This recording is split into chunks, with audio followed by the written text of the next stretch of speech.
దళిత విద్యార్థి జేమ్స్పై దాడిని తీవ్రంగా ఖండిస్తున్నానన్న జగన్ గారు. ఏంటండి తిరుపతిలోని ఇవన్నీ జరుగుతూ ఉన్నాయి, తిరుపతి ప్రాంతంలోనే అనుకుంటా కదా ఇది కూడా. ఏంటి దళితులకి రక్షణ లేని పరిస్థితి ఎందుకు ఏర్పడింది పురుషోత్తమ్ రెడ్డి గారు?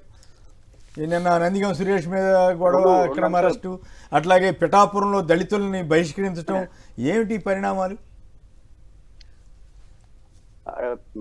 నందిగం గారిది రాజకీయ కోణం, రాజకీయ ప్రత్యర్థిగానే చూశారు. కానీ పిఠాపురంలో జరిగింది. కానీ నేను తిరుపతిలో జేమ్స్ అనే విద్యార్థి తను ఓపెన్ గా ఒక వీడియో చేసి ప్రపంచానికి చెప్పాడు. విధి లేని పరిస్థితుల్లో తన జరిగిన అన్యాయం, తన జరిగిన బాధలు వ్యక్తం చేశారు. మాజీ ముఖ్యమంత్రి జగన్మోహన్ రెడ్డి గారు ఎక్స్ వేదికగా ఇది చాలా అన్యాయం, దీన్ని వెంటనే ప్రభుత్వం స్పందించాలనుకున్నారు. ప్రభుత్వం రియాక్షన్ ఏంటి? ఇప్పుడు ఆ విద్యార్థికి జరిగిందని ఒకవేళ ఆ విద్యార్థి అబద్ధం చెప్పినాడా అదైనా చెప్పండి, అది జరగలేదని చెప్పాలి. జరుగుంటే యాక్షన్ తీసుకోవాలి. ఈ రెండు చేయకపోవడం అనేది రాంగ్ మెసేజ్ వెళ్తా ఉంది. దానివల్ల ఏమవుతుంది, ఈ బెదిరించే వాళ్ళకి, అఘాయిత్యాలు పాల్పడే వాళ్ళకి భరోసా వస్తుంది, భయం ఉండదు. ఇప్పుడు ఇట్లాంటి ఘటనలు జరిగినప్పుడు సీరియస్ రియాక్షన్స్ ప్రభుత్వం వ్యవస్థల నుంచి ఉన్నప్పుడు భయం ఉంటుంది, మళ్ళీ ఇంకొకరు చేయడానికి భయపడతారు.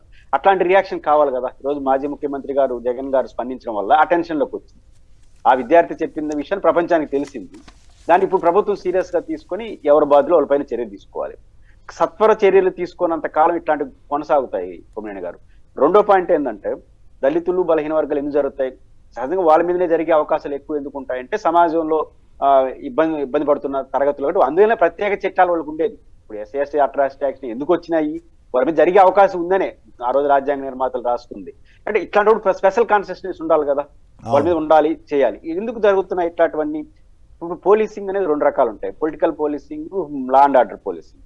ఇప్పుడు పొలిటికల్ పోలీసింగ్ ఎక్కువైపోయింది, లా అండ్ ఆర్డర్ పోలీసింగ్ తగ్గిపోయి పొలిటికల్ పోలీసింగ్ ఎక్కువైపోయింది. మీరు చెప్పారు ఇందాక ఎస్సీ ఎస్టీ యాక్ట్లు, ఓ పక్కేమో వాటిని దుర్వినియోగం చేయటం, ఇష్టారాజ్యంగా దుర్వినియోగం చేయటం, ఎవరి మీద పెడితే వాళ్ళ మీద కేసులు పెట్టడం. ఇప్పుడు వల్లభనేని వంశీని ఆ కేసుల్లో పెట్టి కదా నా ఇబ్బంది పెడుతున్నారు, ఇంకా పెడుతూనే ఉన్నారు కదా.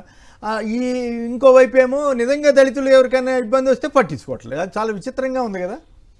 ఇప్పుడు ఎస్సీ ఎస్టీ యాక్ట్ పెట్టింది అమాయకులైనటువంటి దళిత బలహీన దళితులకు పైన దాడితే రాజ్యాంగం యొక్క ఉద్దేశం. అది రాను ఏమవుతా ఉందంటే, మెల్లిగా పున్నయ్య గారు జస్టిస్ ఏకవకమి ఆయన చెప్పాడు, అసలు బాధితుల పైన కూడా దుర్వినియోగం ఎక్కువైపోతా ఉంది, రాజకీయ కోణం ఎక్కువైపోతుందని చెప్పాడు. అది ఇప్పుడు మరీ దారుణంగా తయారైంది. కాబట్టి ఇప్పుడు ఎస్సీ ఎస్టీ యాక్ట్ ప్రత్యర్థుల మీద ప్రయోగిస్తున్నారు తప్ప, ఎవరైతే దానికి అర్హుల్లో, ఎవరైతే దానికోసం వాళ్ళ కోసం ఇప్పుడు అబ్బాయి జేమ్స్ అనే అబ్బాయి ఇమ్మీడియట్ గా పెట్టాలి కదా యాక్ట్, ఇమ్మీడియట్ గా పెట్టాలి కదా కేసు, దానికి ఇంకొకటి చెప్పాల్సిన అవసరం లేదు.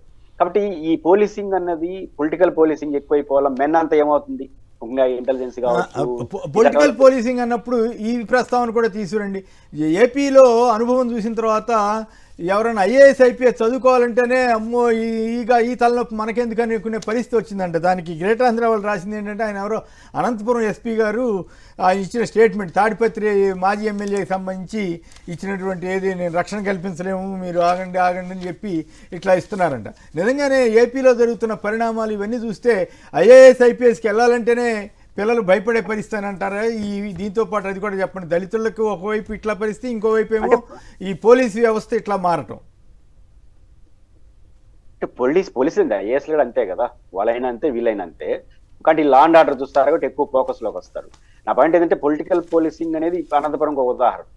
నేను పొలిటికల్ పోలీసింగ్ ఎందుకు అంటున్నానంటే, ఎస్పీ గారికి ఆ పరిస్థితికి వచ్చింది, కోర్టు ఆర్డర్స్ ఉన్నప్పుడు దర్జాగా వెళ్ళి దాన్ని లా అండ్ ఆర్డర్ మెయింటైన్ చేసి యాక్షన్ తీసుకోవాలి కదా. ఇప్పుడు బహిరంగంగా తప్పు ఎవరితో ఒప్పు పక్కన పెడతాం, బహిరంగంగా ఒక వ్యక్తిని నేను రాని అధికారం ఎవరికైనా ఉందా? రాజకీయ నాయకులు పక్కన పెడదాం, ఆయన మాజీ ఎమ్మెల్యే అవన్నీ పక్కన పెట్టేస్తాం. నువ్వు ఇక్కడ రావడానికి లేదని చెప్పే రైట్ ఎవరికి ఉంది? పోలీసులకే లేదు కదా. పోలీసులకు కూడా అట్లా రావాలంటే నోటీస్ ఇచ్చి రావద్దని చెప్పాలి, లేకపోతే ముందు వస్తారు. అట్లాంటి లేకుండా డైరెక్ట్ గా చేస్తున్నా ఎస్పీ గారు మాట్లాడలేకపోతున్నారు అంటే ఆయన పొలిటికల్ పోలీసింగే. అంటే ప్రజలు ఉంటేనే కదా, లేకపోతే ఎందుకు మాట్లాడడానికి అంత భయమా? కాబట్టి ఇట్లాంటప్పుడు ఏమవుతుంది, కొంతమంది నిజాయితీగా ఏదో చేద్దాము సాధిద్దాం అనుకునే వాళ్ళు కొంచెం నిర్లిప్తం చేస్తారు. వాళ్ళ ఉద్దేశం అదే, ఒక ఏదో ఐపీఎస్ ఐఏఎస్ అయితే మనకంటూ ఒక ముద్ర ఉంటుంది, మనం అంటూ సాటిస్ఫైగా సమాజానికి చేయొచ్చు అనుకునే వాళ్ళకి ఇట్లాంటి ఘటనలు చూసినప్పుడు పొలిటికల్ పోలీసింగ్ ఎక్కువ మనం ఏం పని చేయలేమేమే అనే భావన వస్తే ఒకవైపు ఏమో ఇష్టారాజ్యంగా అరెస్టులు, పెద్ద సీనియర్ ఆఫీసర్లు కూడా, ఇంకోవైపు ఏమో దాంతో ఆ దెబ్బకు భయపడి ఈ గోలంతా మనకెందుకు, ప్రస్తుతానికి ఈ గవర్నమెంట్కి అనుకూలంగానే ఉందాం అన్నట్టుగా వీళ్ళు కొందరు. ఈ అంతా చాలా కాంట్రాడిక్టరీగా మారిపోయింది పరిస్థితి. నిజంగా ఇప్పుడు ఏమవుతుంది కొమ్మినేని గారు, ఇది ఎక్కువైపోయేసరికి ఏమవుతుందంటే, చెడ్డవాళ్ళు కూడా ఐఏఎస్ కొంతమంది దుర్వినియోగం చేసుకునే వాళ్ళు దీన్ని దుర్వినియోగం చేసుకుంటారు కదా. ప్రభుత్వ కాన్సెప్ట్ అది అయిపోయినప్పుడు దుర్వినియోగం చేసుకునే వాళ్ళు ఏమో ఇచ్చలవిడిగా వాడుకుంటారు దాన్ని, ఇది బాగుంది మనం కూడా లోన్ అయిపోదామని కమిట్ అయిపోతారు. నిజాయితీ గుండెలు మనం ఏమి చేయాలని నిస్సహాయ స్థితి దుర్వినియోగం రెండు వైటే కదా. ఇప్పుడు నిస్సహాయ స్థితి పట్టించుకోకపోవడం, దుర్వినియోగం ఉపయోగించుకోవడం, ఈ రెండు జరిగితే ఏమవుతుంది, మెజారిటీ వ్యవస్థ డిస్టర్బ్ అయితే ఇట్లాంటి ఘటనలు జరిగితే ఫోకస్